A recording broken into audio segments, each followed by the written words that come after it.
What is going on, guys? FlynnMasters coming at you with another video, and another what if video for that matter. As today, I'll be giving my take on how much Hell's Kitchen would change if there were no elimination challenges.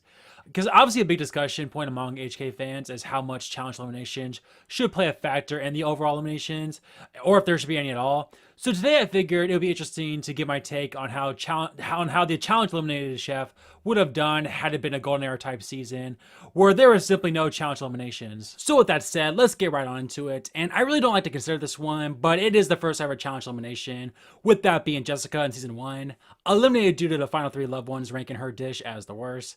But yeah, really not much to say here, as obviously Michael and Ralph would have been the final 2, had this challenge existed or not. But that brings us all the way now to season 12, where the challenge eliminations would begin to become more of a regular occurrence, with the first true one being Jessica's elimination in season 12. And Jessica surviving is interesting, as again, a big reason why she was nominated was due to her breakdown in the previous episode. Again, it was just awful timing for her, as she had been pretty decent up until that point. Now, do I see her getting a black jacket? Probably not, but I think she could have easily made it to the top 10 and go home around the time her counterpart Richard went home, maybe like around the final 9 or 8th place at best. Because again, while she did have talent, as we saw, I just don't think she had quite the level head to be a black jacket chef this season. The next challenge elimination would also be a Cook for Your Life 2 seasons later, with Christine going home with Randy. And while Christine had a lot of fight in her, I just can't imagine how she makes it past like 8th place at best, especially considering how it seemed Ramsay wanted to keep Josh around. So, I mean, you never truly know. Maybe she would have been, completely flawless the rest of the season for all we know, and be the one to go toe-to-toe with Megan. But yeah, if I was a betting man, I think, again, she gets 8th place at best, maybe even finishes in 9th place in this scenario as well. On to season 16, which of course introduced the first ever Black Jacket Lounge challenge. And this is an interesting one, as if it had been a service, I do think barring a terrible showing from Andrew, he likely not only gets a black jacket, but makes it past both Kim and Polly, who are the clear weakest chefs in each respective kitchen. And maybe, just maybe, had he had the chance to perform at the past, he could have even been a finalist with a great performance. But I do feel him getting 4th place is the most likely scenario in this universe. On to All-Stars now, the birth of the now common 3 challenge eliminations per season, with the first elimination being Giovanni. And while it does stink to see Giovanni go home here, I don't think he was long for the competition regardless, as again, due to his age and lackluster personality, like that could have been a deciding factor why he went home in real life, much less when it comes to this scenario and service eliminations. Which, speaking of, I mean, even then, he was just simply one of the weaker chefs on board anyway. So yeah, I mean, at best, maybe he squeaks it to the top 10, but I can't see much more than that. And now onto the Black Jacket Lounge challenge, where we saw 2 chefs go home. Let's talk about the first one in Elise, who again, on paper, was the weakest chef out of the 7 and should have gone home at our next opportunity. Again, barring she was just insane the rest of the competition during services and someone else completely tanked. But again, this is Elise, so you never truly know. But I have to imagine that given how talented the cast was, especially at this point in the competition, that maybe at best she would have survived past Robin, but I can't imagine her making the top 5 regardless. Even in this universe, a chef who I do absolutely see making the top 5 though is Jennifer, who was essentially flawless all season in services, and I can't see how that changes during the Black Jackets. And yeah, not only makes it to the top 5, but I'm sure gets a chance to run the pass, where I do think she is likely to go home. I mean, not saying she would have been a bad leader, but that was obviously not her strong point. And just in general, like someone like Jennifer is not someone who Ramsay has in mind as a head chef. So yeah, I think definitely either a 3rd or 4th place finish for Jennifer in this scenario. And lastly, that brings us to Nick's final 3 elimination, the first one in history, and pretty easy here. Had it not been for this challenge, Nick wins All Stars. Just an amazing performer all season, and it's why people despise the final 3 elimination challenge to this day. On to rookies versus veterans now, where there are only 2 elimination challenges, with the first one being Gizzy, who, I mean, could have very easily been a black jacket. I mean, she had the talent for it for sure. Now, I'm not saying she was a lock, but considering I think she for sure survives over Roe in normal circumstances, and with just how much of a train wreck the red team was, I mean, at the very least, I see her missing out on just missing out on a black jacket. So I think my overall prediction for her is taking Kanae's place as the final boot before the black jacket phase, if it was just services. And speaking of, if it was just services, I cannot imagine how Kanae is still a 6th placer this season. season, as she absolutely would have gotten a black jacket. Now, a lot of people think she would have for sure taken Mia's spot as well had it not been for the challenge elimination. I'm not entirely sure about that, as I feel Mia just had that aura about her that Ramsay respected. But I definitely think in this timeline, the final four is Mato, Mia, Kane, and Ariel. And with Mato quitting, it really just comes down to how Kane would have done at the pass. As I mean, again, she very well could have been a finalist. But I think my official prediction is third place. And that brings us to season 19, where there are 4 freaking challenge eliminations. The first one being Kenneth, the first ever opening challenge elimination. And now, while I can't imagine Kenneth making it past 3 services at best, I do think barring a Tavon performance on night 1, he at the very least wouldn't have been the first boot, given Elliot didn't believe in himself. So, I mean, there is that. And again, you never fully know. Maybe Kenneth would have been the next Megan for all we know, but I would bet a lot of money that not to be the case. Now on to the Cook for Your Life boot and Lauren, who was fine, but again, similar to Christine in season 14. With how talented the season was, I just can't imagine how she makes it much farther. I mean, I don't know, maybe in this case she survives over Jordan if it was services that decided it. And with the blue team losing the next 2 services, she could have made it to the final 7 at the very least. But I mean, that's best case scenario. I just can't imagine how she makes it much further than that. Now onto the black jacket challenge, and we all know how I feel about this, but I have to imagine that Nikki at the very least makes it to a black jacket. Now, to be fair, obviously the black jackets this season were stacked, especially if Amber has gone in this scenario.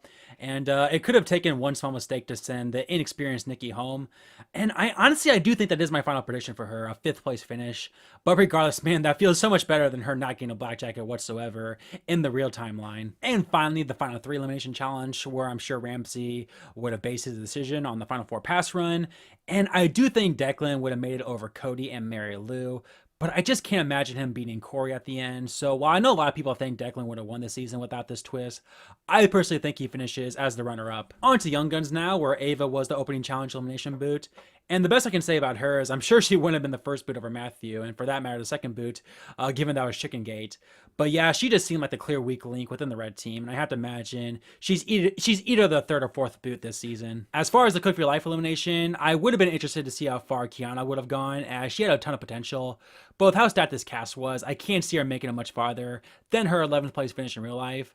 I mean, I do think had she made it to the final 10, she could have made a decent run, given how bad Charity Night was for a lot of chefs.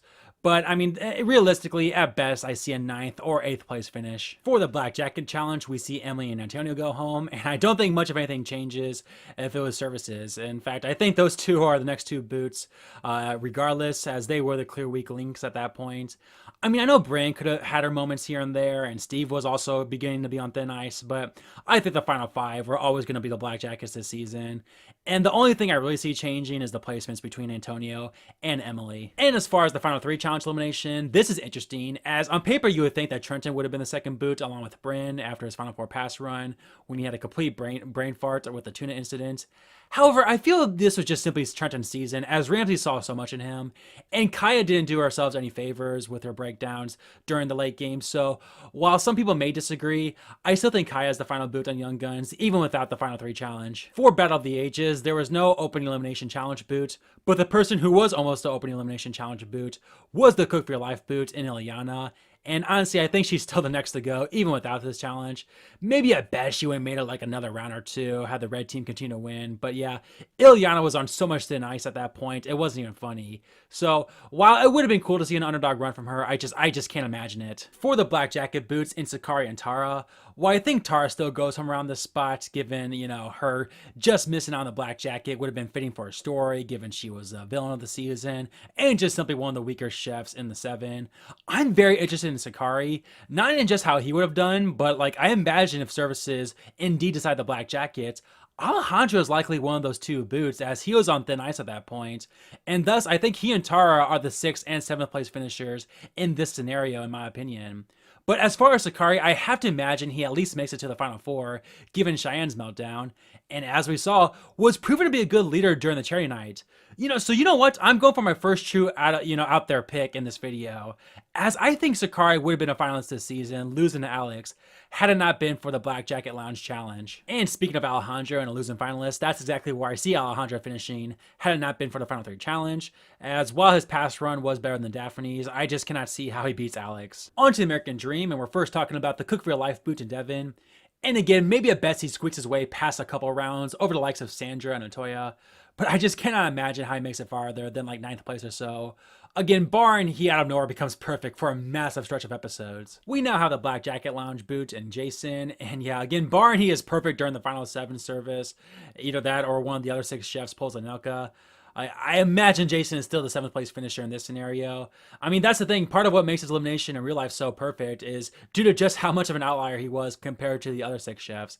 And again, barring something crazy, he's a 7th place finisher in this alternate timeline as well. And then that brings us to Sammy's final 3 elimination. And this is interesting, as I see no reason why she couldn't have been in the final 2 over Jonathan, given they both had pretty damn good pass runs. But I do think Ryan and Jonathan were always going to be the final 2, given their bro storyline. And so, yeah, American Dream, while a really good season, relatively not much changes in this alternate timeline. And finally, we have Head Chefs Only, and we have probably the most interesting what if on the board. As of course, Anthony was the cook for your life boot, despite not making one dinner service mistake up until that point. And I mean, I see no reason why he couldn't have at least made it to the Black Jackets this season. Now, I will say, I do think Anthony is a bit too much of a nice guy to make it to the final 2.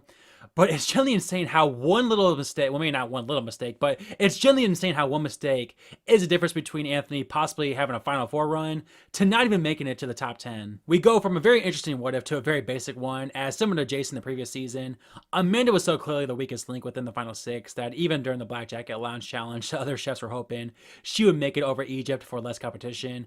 And again, you never truly know, but I do think Amanda is still the 6th placer, no matter what this season.